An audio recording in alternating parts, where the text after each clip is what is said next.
And this is Phil Morris. You're watching Geek Legacy. And if you're watching Geek Legacy, you know who you are.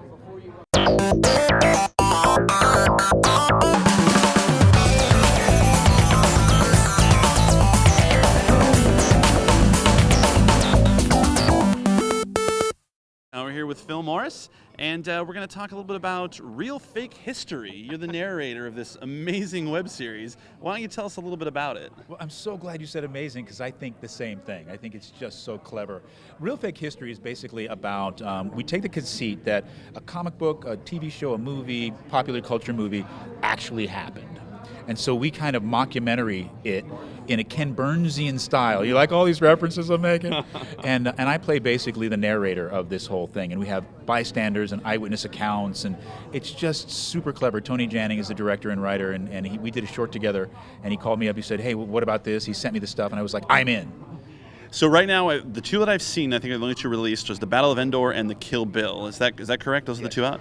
My favorite part was you took the people in the back of the Falcon and you gave them parts, and they had to recount history with Neum Num. Now, the first time you read the script, now are you guys in the same booth? Well, I guess they're live. Never mind, that's a dumb question. Out of all the ones you've done, what's your favorite episode so far? I think the Kill Bill one is pretty close. I mean, the crazy 88s, and they got the guy. You got to see it. I don't want to blow it because you got to see it. But this dude is one of the crazy 88s that survived in the Kill Bill. And he sends his mom a note. Yeah, it's so stupid. But we play it with such integrity.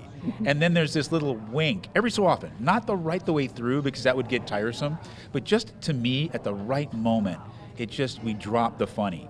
And it just resonates. I mean, so the Kill Bill one is really good. Which other one is good?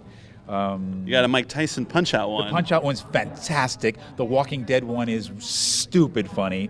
I mean, really, can you see? I'm a fan of this thing. It's so good. But yeah, they're all good. Now do you know how many total there are going to be? I think there's 11. 11 for the first season, maybe 13. And how often are we doing them? Once a week? They drop every Tuesday. Yeah, on the Machinima channel. So machinima.com? Machinima YouTube. I think that's what it is. YouTube? Okay. I think so. I don't know the thing, but you go to YouTube and hit Machinima, they'll all come up. It'll pop up. It'll all pop up. Now, you do a ton of voice acting and a ton of comic book related. You've pretty much voiced every comic book character ever, I think. What is your thought on just the explosion of comics and pop culture, TV, movies? I mean, what are your thoughts on that? It's overwhelming to me. And I've been a fan of comics since '66. I bought my first comic, and I still have it. So I'm rank and file. I really am. I'm a buyer. I'm a collector. I love the medium. It helped me read. It helped me imagine. Helped me draw. All that cool stuff.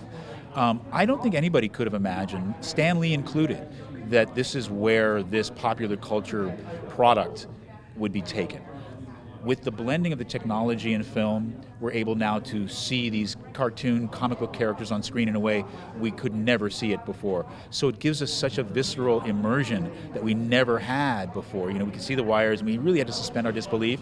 Now it's seamless. So it makes it even more fun for non-fans and people who are just fans of movie in general, but I could never have foreseen this explosion. I'm really grateful, though, because I keep working. Exactly. Now, in the live-action medium, you played Martian Manhunter on Smallville. Now, we're going to be seeing Justice League movies coming up with Zack Snyder. Now, why don't you think Martian Manhunter gets any love? He's an amazing character. You did an amazing job with him, but he just seems to be this outlier. What do you think is the issue with him? He's not a flashy character, you know what I mean?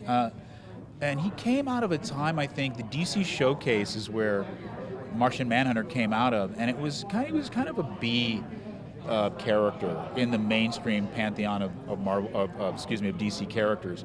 But as time has gone on, I think that they've understood the value of John Jones, and ironically enough, his humanity. You know, even though he's the last Martian, his humanity is he has such great reverence for humankind. And he reflects that in his being in a way that none of the other DC characters do, not even Superman does, which is why I think they were smart to bring John Jones to Smallville to mentor him in the way of the human, basically, and in being an alien in the human world. Yeah, because Martian Manhunter can basically do everything Superman can, and you can change shapes. Right, and he can read minds. He's got that great telepathy and so forth. So he actually has a bit of an edge over Superman, but he's not as flashy. I mean, Superman's a flashier costume. It's a great myth. You know, it's a very humble myth. You don't really get that from John Jones, and he's not a super playboy like Batman. So he gets lost in the shuffle, but I think when Justice League comes up, he's always an ass kicker. Excuse, can I say that? You can say whatever you he's want. He's an ass kicker, Let's man. say it. And he's like third most powerful in the DC universe behind Captain Marvel and Superman. So bring it.